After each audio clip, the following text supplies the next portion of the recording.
Welcome everyone, today we'll talk about MythForce, an 80s cartoons-inspired roguelite action game that just came out from early access and fully released on the 12th of September. MythForce follows the Valtret structure of other roguelites such as Gunfire Reborn as you progress through rooms of monsters and slowly build up a variety of different and overpowered builds you can experiment with that are also based on your weapon and character choices, only to be tested by powerful chapter bosses to see if you're ready. But MythForce is a fantasy roguelite that brings in melee combat, swords, bows, and magic into the formula with a very nostalgic setting of Dungeons and Dragons vibes. Now, while in most roguelite games usually it's all about manipulating RNG and coming up with crazy combinations of weapons and abilities to tackle the whole campaign offered by a particular title, MythForce tries to mix up the formula a little bit by combining a more steady and controlled adventure pacing with the traditional roguelite experience. And instead of progressing through the whole campaign in every single run, your gameplay is separated into so-called episodes of the story,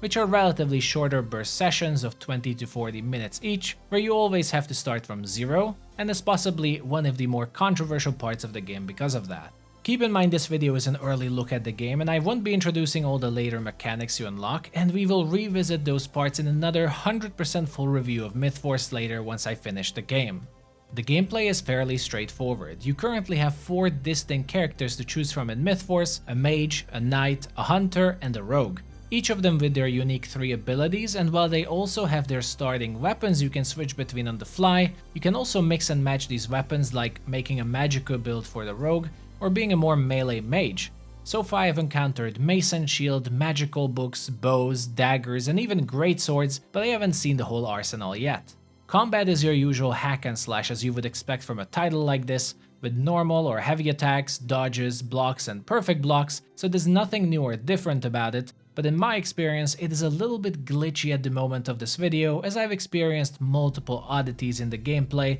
like glitching through enemies or attacks not connecting properly, so it definitely requires some more polishing for a fully released title of its price, but it's also not as distracting to ruin the game if you enjoy the base experience. If I had to point out one mechanic of the gameplay that's important to note, it's the stamina system, as each of your attacks consume a stamina bar that you can run out of to be exhausted, and this mechanic could be annoying to some who are not used to resource management, but I personally find it a fun bonus layer of not only managing your attacks, but also to get bonus perks that let you play around it a bit, like getting bonus damage if you're on low stamina. Now, the flow of an episode or a single run consists of running through 12 to 14 rooms or so, based on my early experience so far, where you have to battle multiple waves of hostile creatures in each of them, with mini-bosses at the middle and at the very end, and after each room, like in most of these games, you can choose from a random upgrade for your character from a pool of 3 that you also have an option to re-roll, and so you slowly create your unique build by the time you reach the end.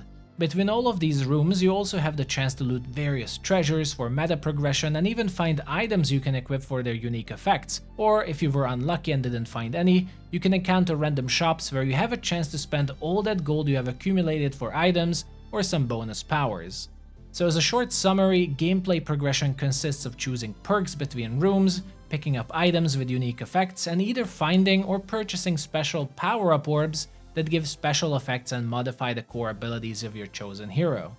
Now, personally, my first criticism of the system is that I feel separating the whole campaign into these shorter episodes or chapters somewhat creates an unsatisfying experience in a roguelite, and the usual feeling of becoming overpowered and powerful that you can enjoy to beat the game is somewhat missing, since by the time you create a build you really like, the episode usually ends and then you will have to start all over again from zero. Granted, MythForce has a meta progression system to help with this problem, and also multiple endgame difficulties called Mythic difficulty that will apparently randomize enemies with curses and really ramp up the difficulty. Now, after 2 episodes of 12 to 14 rooms or so, you will also encounter the so-called chapter bosses of the story, which are the major boss fights you can find in the genre. They are fairly challenging and satisfying to battle, and even though in this particular run of mine I felt absolutely overpowered and just melted through the whole episode, the boss still gave me quite a hard time to defeat, and I had a decent amount of fun, even though the lack of polish in some animations and attacks is very apparent. Finally, MythForce is an online multiplayer game, and so you can also join together with friends or other random players online to play in groups of 4 even, to adventure together through the dungeons of evil. Now onto meta progression of MythForce, since this is where I'd say the bulk of the game's replayability and content lies. At the start of the game, you have access to 5 facilities on the main screen you can use with the resources you gather: a weapons workshop, you can buy and upgrade different weapons and switch between them; a shop for emotes and other cosmetics; 2 shops for upgrading your perks and items you find in the game; and the observatory, where you can customize your starting stats of a hero by equipping various shards. Now, the most important buildings are probably the ones with the perks and items in the game, as in the case of items, next to upgrading them you also have a choice to attune the items and increase the chance of those specific ones to appear in your runs, allowing you to focus more on certain builds you like, which is what I mentioned in the gameplay section that can help us gravitate towards our favorite setups. And the perk upgrades are also very important, as you unlock further tiers from them, and unlike at the beginning when you can only choose a perk once and then mix and match them together, the tier upgrades will allow you to choose the same perk multiple times in your runs to upgrade them further for even better effects, like upgrading your damage over time effects multiple times instead of having to choose other random perks you don't really need. According to the developer's blog, as you upgrade these facilities using your glyphs you find by beating episodes, you will not only upgrade existing items and perks, but also potentially unlock new and more powerful ones.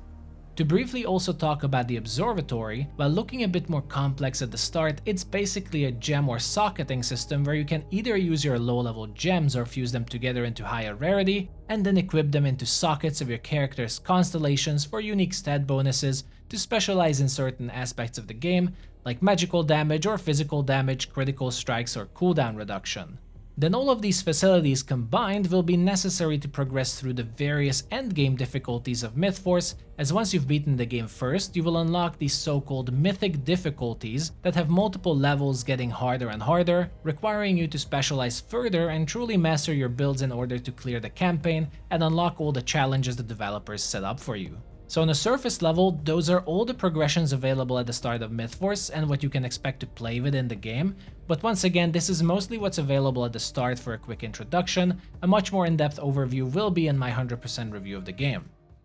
Next, I guess it's time to summarize how I feel about the game and what my first impressions are. MythForce overall feels like a very strong addition to the roguelite genre, especially if you're familiar with and like games such as Gunfire Reborn. The core structure of the game and different features are all present for a very high potential roguelite, accompanied by a really unique theme, characters, charming music, and a very iconic art style that's just fun to look at. The gameplay itself is really fun too, and the aspect of making your builds and experimenting is definitely there, with a good amount of meta progression that allows you to focus on specific builds if you want, and create even more in-depth character builds later as you progress through the harder and harder difficulties. And while the game starts out a bit bland and easy at the start, it really ramps up the difficulty so it's both accessible and offers a good challenge later for those who really enjoy that.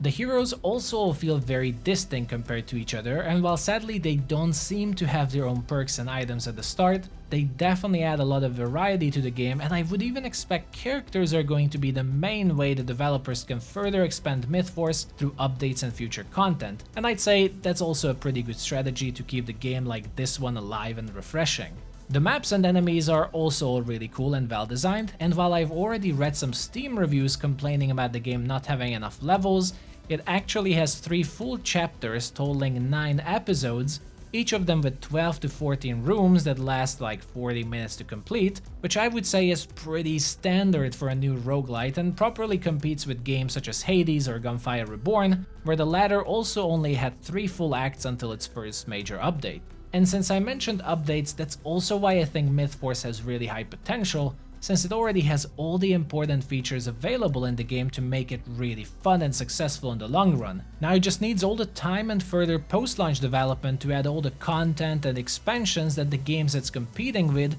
already had years to release. And while I think MythForce is already a good experience, in a few years I can certainly see it being much better if they continue to develop it. Now for the negatives, I definitely like to start with that MythForce still feels like an early access game despite the full release. You can see and feel the lack of polish throughout the game, and while it isn't game breaking or too immersion breaking, there's enough glitches in the game and animation errors or unfinished aspects that players could get upset about, and if I'm being honest, rightfully complain about the relatively high price that's asked for MythForce. Overlooking though the lack of polish, as I'm personally not that bothered by it, the one major criticism I have of the game is that I feel it's suffering from somewhat of an identity crisis of what it wants to be, as some elements like the chapters and the episodic structure of the missions is more like an action-adventure game that I think the developers even compared it to Vermintide, but the rest of the elements are all roguelite, and I feel there's just too much conflict in the base design of the game's level progression. Usually roguelites challenge us by having to restart from the very beginning and then lead us through the whole campaign, where the challenge is to create a good enough character build to tackle the whole story in one, and this way you get to experience both the thrills of starting RNG and choosing the right options, but also enjoy being overpowered around the end levels. In MythForce instead, I can't help but feel I'm constantly being slapped on the hand between episodes, as just by the time I start to have fun, I finish a level and have to restart again on the next episode, all the way to the very end of the game, resulting in this slightly disconnected experience of having to restart even when you're having success, which to a degree goes against the nature of what a roguelike game is, I think. Finally, by the time you unlock all these missions, it also feels odd for a roguelite that you can choose all these levels where you want to start with, instead of having the traditional 0 to the very end level progression, but I guess this is mostly a personal nitpick of preferring one linear roguelike campaign over episodic missions. So I would say that's my quick introduction and my first impressions of MythForce for the moment. I'm definitely enjoying my time getting into the game at the moment. It's a fun game, but granted I'm already a fan of the genre and similar games to it, so perhaps I'm a bit biased about my experience. Like I said, I will finish MythForce as soon as possible and complete the whole game in the near future, so I can start working on my 100% review of the game, where I will go more in depth about all the mechanics and aspects of the game, whereas this video was more like a first look of what you can expect. With that said, thank you so much everyone for watching, hope you enjoyed the video, and if so, make sure to like and subscribe to support the channel. Now that's pretty much a wrap for this video. Take care everyone, have a wonderful day, and I'll see you all the next time.